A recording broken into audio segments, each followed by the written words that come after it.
Hello, good morning all of you. हम लोग solid state के बारे में स्टडी कर रहे थे और सॉलिड स्टेट में भी दो टॉपिक हम लोगों ने पढ़ा था। एक तो सॉलिड के बारे में इंट्रोडक्शंस पढ़ा था और दूसरा टॉपिक हमारा था क्लासिफिकेशन ऑफ सॉलिड्स। सॉलिड्स को दो पार्ट्स में हमने क्लासिफाइड करा था। एक आपका क्रिस्टलिन सॉलिड था, एक एमार्फस सॉलिड था। क्रिस्टलिन सॉलिड को ट्रू सॉलिड कहा था, जबकि एमार्फस सॉलिड्स को सुपर को लिक्विड के नाम से भी जाना था या स्यूडो सॉलिड्स के नाम पे भी जाना था। क्यों कहा था ये बारे में आप लोग जानते हैं। आज हमारे पास उसी का डिफरेंस है, दोनों का बहुत इंपॉर्टेंट है, difference between crystalline and amorphous solids. Crystalline और एमार्फस सॉलिड में क्या डिफरेंसेस है, क्या भिन्नताएं हैं, इसके बारे में आज हमें जानना है। क्रिस्टलिन सॉलिड्स में अगर देखते तो पहला हम इसमें पॉइंट वाइज लिख सकते हैं। अगर जैसा आपने लिखा था कि उसमें अरेंजमेंट जो होता है मॉलिक्यूल्स का, कॉन्स्टिट्यूएंट पार्टिकल्स का, वो डिफरेंट डिफरेंट होता है। तो सबसे पहले अगर हम हेडिंग डालें कि अरेंजमेंट ऑफ कॉन्स्टिट्यूएंट पार्टिकल्स, तो हम लिख सकते हैं अरेंजमेंट ऑफ कॉन्स्टिट्यूएंट पार्टिकल्स कैसे हो सकता है। पहला पॉइंट अगर हम पॉइंट वाइज देखें, अरेंजमेंट ऑफ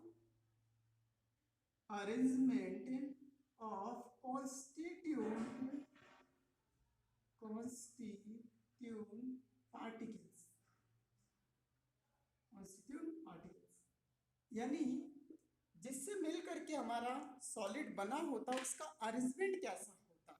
तो हम जानते हैं crystalline solids have long range order. Crystalline solids में लॉन्ग रेंज ऑर्डर होता है, while amorphous solids do not have long range order, or you can say short range order। यानी crystalline solids में long range order होता है constituent particles का, जबकि amorphous solids में शॉर्ट रेंज ऑर्डर होता है। ये मेन डिफरेंस हो गया। एक पॉइंट आप इससे बना सकते हैं कि किस तरीके से, और इस तरीके से दोनों को आप डिफ्रेंशिएट करते हुए जा सकते हैं। क्लियर। जब इतना सा पढ़ लेते हैं कि सॉलिड में लॉन्ग रेंज ऑर्डर और शॉर्ट रेंज ऑर्डर के बारे में मैंने डिस्कशन किया था कि लॉन्ग रेंज ऑर्डर कैसे होगा। मैंने ए बी करके इस तरीके से आपको बताया था लॉन्ग रेंज और शॉर्ट रेंज के बारे में। दो पार्टिकल्स लेकर के हमने इसको आपको डिफाइन किया था। नेक्स्ट एक आता है हमारे पास मेल्टिंग पॉइंट। दूसरा पॉइंट हमारे पास जो होता है वो है मेल्टिंग पॉइंट। हम जानते हैं, इसकी बात करते हैं अगर क्रिस्टलिन सॉलिड्स की बात करते हैं, crystalline solids have long range order,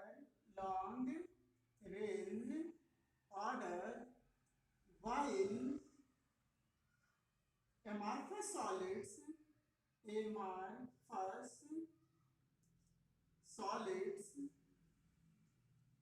do not have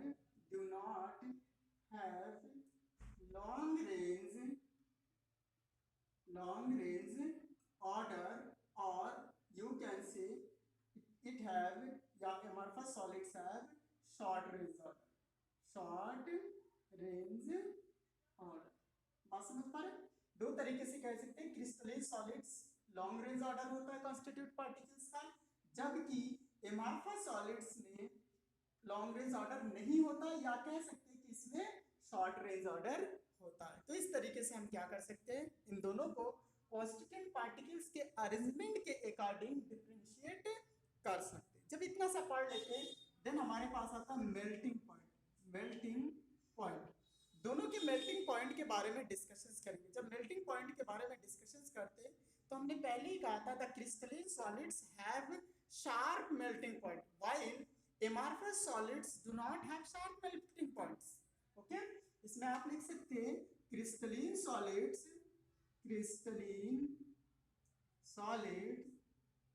have sharp melting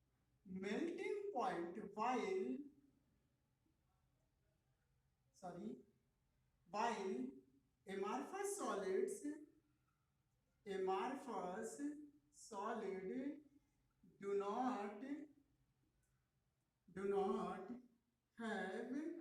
sharp melting point।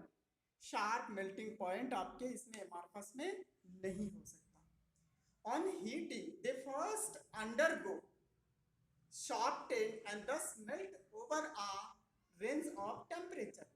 जब हम इसको एमार्फस सॉलिड्स को हीट करते तो पहले ये सॉफ्ट होता और उसके बाद एक टेम्परेचर के बाद जाकर के ये मेल्ट होना स्टार्ट होता है।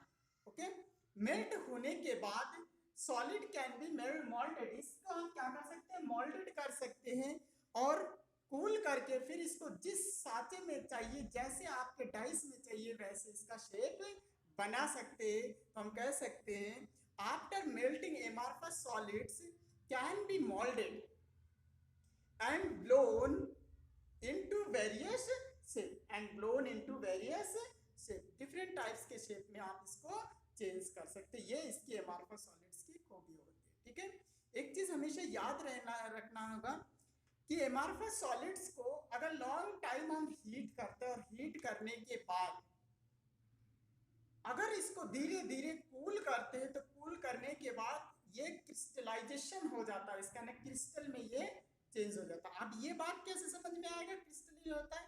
कभी कभी एक क्वेश्चन आता है कि कभी पुराने शीशे आपके पास होते हैं, ओल्ड आपके पास कोई मिरर होता है, कोई ग्लास होता है, मिरर नहीं बोलेंगे ग्लास बोलेंगे, जो मिल्की हो जाता है। क्यों वो मिल्की हो जाता है? तो इसका यही रीजन है कि वो सनलाइट को पा करके धीरे धीरे हीट होता है और फिर जब कूल होता है तो वो व्हाइट कलर में चेंज हो जाता है due to the crystallization of amorphous solids. यानी वो एमार्फस नेचर का होता है ग्लास, लेकिन सनलाइट पाने के बाद हीट होता है, देन कूल होता है, ठंडा होता है, होने के बाद वो क्रिस्टलाइजेशन होता है, यानी इसका क्रिस्टलीकरण होता है, और फिर वो आपको किस तरह दिखाई देता है, मिल्की दिखाई देता है। ठीक है, दुधिया कलर का आपको दिखाई देगा। अगर कोई ग्लास इस तरह हो रहा है तो समझ जाइएगा कि ये क्रिस्टलाइजेशन इसका हो चुका है। बहुत इंपॉर्टेंट क्वेश्चन है।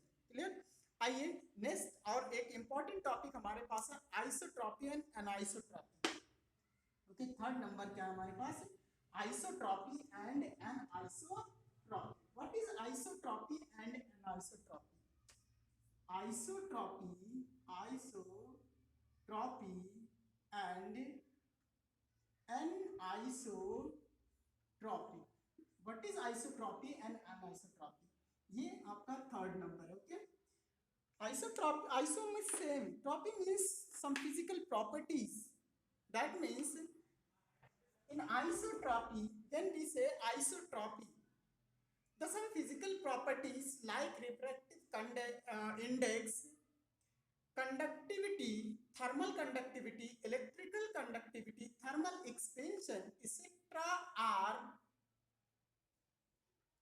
same in all directions, then it is called isotropy, and the nature containing is called isotropic in nature. कहने का मतलब जब हम बात करते हैं आइसोट्रॉपी की, तो हमारे पास कुछ सॉलिड्स के कुछ हमारे पास फिजिकल प्रॉपर्टीज होते हैं, जैसे रिफ्रैक्टिव इंडेक्स होता है, थर्मल एक्सपेंशन होता है, थर्मल कंडक्टिविटी होता है, इलेक्ट्रिकल कंडक्टिविटी होता है।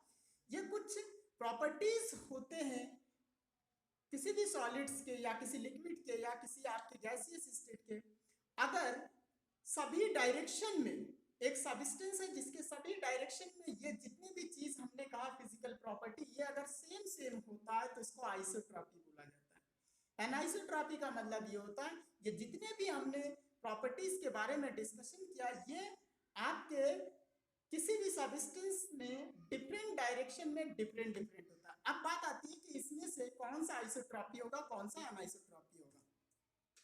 amorphous solids are amorphous solids are isotropic, okay, because the physical properties like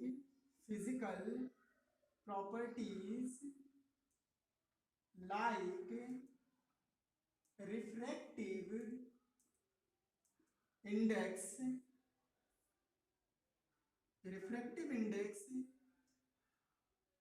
thermal expansion, thermal conductivity and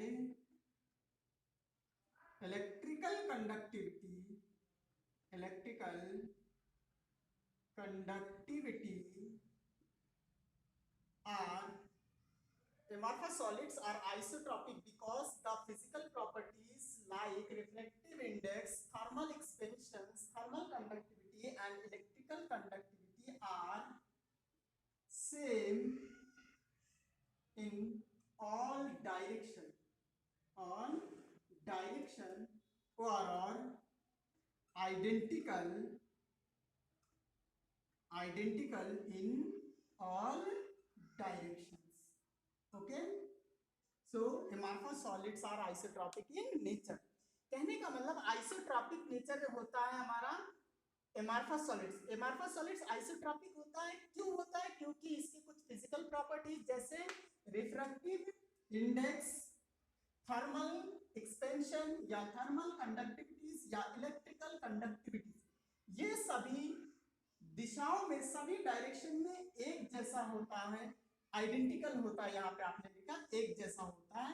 कहने का मतलब अगर इसकी एक्सपेंशन देखा जाए, यहाँ कोई सा डिस्टेंस है तो टेम्परेचर अगर हम यहाँ पे से दे रहे हैं या कुछ, तो सभी डायरेक्शन में वो टेम्परेचर बराबर बराबर एक्सपेंड हो जाएगा। लेकिन क्रिस्टलीन सॉलिड में ऐसा नहीं होता। ये किसमें होता है? एमार्फस सॉलिड्स में। जो क्रिस्टलीन सॉलिड होता है वो एनाइसोट्रॉपिक होता है। एनाइसोट्रॉपिक होता है, इसका मतलब हम क्रिस्टलीन सॉलिड्स की अगर बात करें एनाइसोट्रॉपिक होता है, इसका मतलब ये हुआ कि क्रिस्टलीन सॉलिड्स में वो जो फिजिकल प्रॉपर्टीज आपके रिफ्रैक्टिव इंडेक्स होता है या थर्मल एक्सपेंशन होता है या थर्मल कंडक्टिविटी होता है या इलेक्ट्रिकल कंडक्टिविटी होता है, ये अलग दिशाओं में अलग अलग होता है। हम कह सकते हैं, इसकी डिफिनिशंस दे सकते हैं। In crystalline solids the physical properties like thermal expansion, refractive index, thermal conductivity, electrical conductivity are different in different directions. अलग अलग दिशाओं में अलग अलग उसका मैग्नीट्यूड होता है। ओके, इस बात को समझने के लिए हम एक डायग्राम बनाएंगे और उस डायग्राम में समझेंगे क्यों होता है। ये अगर आपसे क्वेश्चन पूछे why crystalline solids is anisotropic in nature, crystalline solid anisotropic क्यों होता है नेचर में, तो आपके पास एक आंसर उसका आना चाहिए, due to different arrangement of constituent particles in different directions. Different directions में डिफरेंट अरेंजमेंट होने के वजह से कॉन्स्टिट्यूएंट पार्टिकल्स का क्रिस्टलीन सॉलिड्स आपके एनाइसोट्रॉपिक होता है। क्योंकि एनाइसोट्रॉपिक इसलिए कहा गया, उसके जो फिजिकल प्रॉपर्टीज होते हैं, रिफ्रैक्टिव इंडेक्स वगैरह का, थर्मल कंडक्टिविटी का या थर्मल एक्सपेंशन का या अपने इलेक्ट्रिकल कंडक्टिविटी का, वो अलग अलग दिशाओं में अलग अलग होता है। अब आपने बोला कि डिफरेंट क्यों होता है, पहले तो हमने बात करा था इसका कि अरेंजमेंट बिल ऑर्डर में, तो डिफरेंट डायरेक्शन में डिफरेंट कैसे हो सकता है। तो इस बात को समझने के लिए हम एक डायग्राम बनाना चाहेंगे। जो क्रिस्टलीन सॉलिड्स होता है वो कुछ इस टाइप से इसके डायग्राम होंगे, जरा इसको फोकस करते रहिएगा, तभी आपके समझ में आ जाएगा कि हाँ हम क्या कहना चाह रहे हैं यहाँ पे। ओके, एक हम क्रिस्टलीन सॉलिड्स बना रहे हैं जिसमें एक सर्किल का फॉर्मेशन कर रहे हैं हम इस तरीके से, और देख रहे हैं कि हम एटम्स या मॉलिक्यूल्स या पार्ट, कोई भी यहाँ पे आयंस हो सकते हैं या आप इसको कॉन्स्टिट्यूएंट पार्टिकल्स कह सकते हैं, इसका अरेंजमेंट हम दिखाने की कोशिश कर रहे हैं और एक स्ट्रक्चर बनाने की कोशिश करें। ये जो स्ट्रक्चर है ये क्रिस्टलीन सॉलिड का स्ट्रक्चर है। क्लियर? अब इस क्रिस्टलीन सॉलिड के स्ट्रक्चर में हम दो तरीके का पार्टिकल लेंगे, एक सर्किल लेंगे, ये जो हम बना रहे हैं ये सब के सब आपके सर्किल है। एक और पार्टिकल्स हम इसमें लेते हैं जो डॉट के फॉर्म में लेते हैं और इस तरीके से आपको दिखाते हैं, ये डॉटेड फॉर्मेशन। ओके, इस तरीके से। क्लियर? अब आप देख रहे हैं कि इसका जो अरेंजमेंट है हमने बेल ऑर्डर ही बनाया, एक सीक्वेंस में ही है, लेकिन अभी हम देखेंगे कि डिफरेंट डायरेक्शन में इसका अरेंजमेंट डिफरेंट डिफरेंट है। इसको देखने के लिए आपको जरा सा इस स्ट्रक्चर को फोकस करना पड़ेगा और समझना पड़ेगा कि कैसे यहाँ पे इस तरीके से। अगर हम ये डायरेक्शन चूज करते हैं, एक वर्टिकल लाइन जो आपने देखा इस तरीके से, हमने इसको ए बी अगर नाम दे दिया, तो जरा इस डायरेक्शन को ऑब्जर्व करिए, और एक डायरेक्शन हम स्लाइडिंग लाइन इस तरीके से दे रहे हैं, जरा इस डायरेक्शन को आप ऑब्जर्व करिए, ये इसको हम सी डी के नाम से जानते हैं।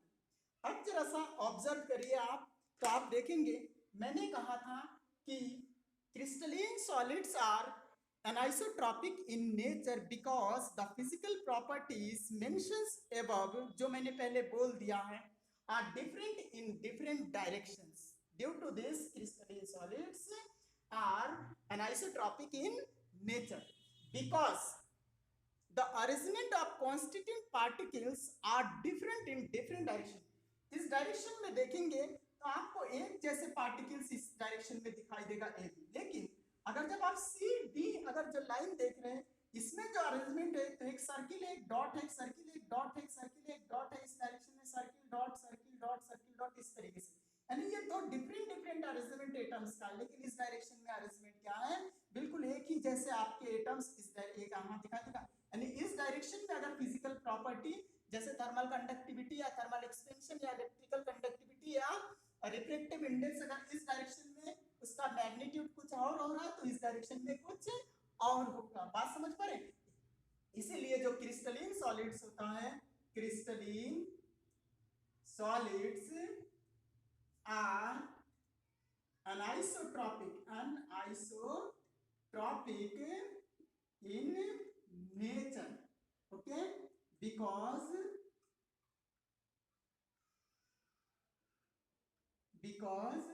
the magnitude of physical properties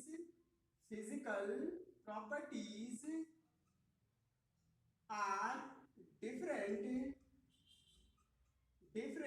in different direction, okay, due to the different arrangement of atoms or particles, we can say particles in different direction, okay. Different direction में डिफरेंट अरेंजमेंट पार्टिकल्स का होने की वजह से इसकी जो properties होती है फिजिकल प्रॉपर्टी वो भी डिफरेंट होता है डिफरेंट डायरेक्शन में, इसीलिए इसको हम क्या बोलते हैं, एनाइसोट्रॉपिक नेचर का बोला जाता है. बहुत इंपॉर्टेंट टॉपिक है एनाइसोट्रॉपिक के, हमारा जो चीज हम यहाँ पे कह रहे हैं. तो आइसोट्रॉपी एंड एनाइसोट्रॉपी दो पॉइंट्स आपके पास इसके. अब एक छोटा सा और टॉपिक है जो डिफरेंस करता है दोनों को, जो क्लीवेज.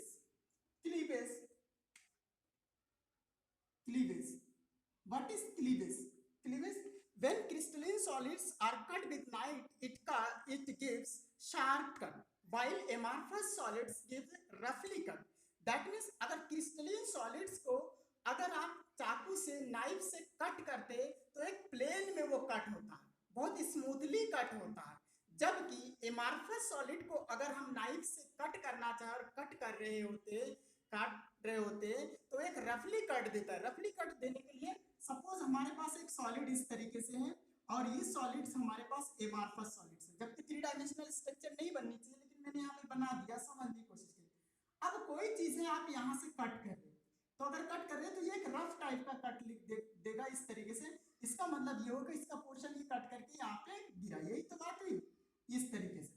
अब यही चीज आपके पास है, इससे साफ साफ पता चला आपने नाइफ से कट करना चाहा लेकिन ये कैसा कट दिया, रफ कट. इसका मतलब जो क्रिस्टलीन सॉलिड होता है वो क्या देता है, एक रफ कट देता है, जबकि आपके पास जो एमार्फस सॉलिड होता है वो रफ कट देता है, जबकि जो क्रिस्टलीन सॉलिड होता है वो एक स्मूथ कट देता है, या तो इसे बोलते हैं एक प्लेन में वो कट होता है. ठीक है, यानी crystalline solid give smooth cut और cut in a plane, while the amorphous solid gives cut with knife to a roughly cut. Clear, एक रफली कट वो देता है. क्लियर, इसी तरीके से हम क्रिस्टलीन सॉलिड्स और एमार्फस सॉलिड्स को अलग अलग कर सकते हैं. जब हम ये चीज पढ़ लेते क्रिस्टलीन सॉलिड्स और एमार्फस सॉलिड्स को पढ़ लेते, देन हमारे पास आता है कि हमारे सिलेबस में एमार्फस सॉलिड्स के बारे में और डिस्कशन नहीं है. अब जो है वो क्रिस्टलीन सॉलिड्स के टाइप को पढ़ने की कोशिश करेंगे. Okay, thank you, all the best.